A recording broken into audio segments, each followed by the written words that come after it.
একটা ছোট গ্রামে দুই বন্ধু থাকত। বুবু একটি খেলাধুলা পছন্দ করা খরগোশ, আর পুচকু একটি চঞ্চল এবং চালাক বিড়াল। একদিন বুবু মাঠে গাজর খুঁজছিল।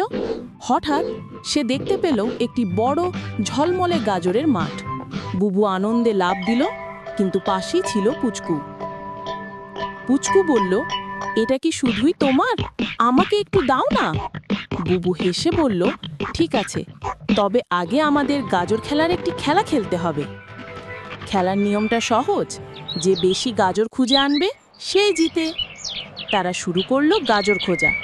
বুবু দ্রুত খুঁজল, কিন্তু পুচকু তার চতুর কৌশল ব্যবহার করে গাজর চুরি করল। শেষে তারা দুজনেই হেসে বলল, একসাথে খেলে মজা বেশি। তারপর তারা মিলেই গাজর খেয়ে আনন্দে নাচতে লাগলো।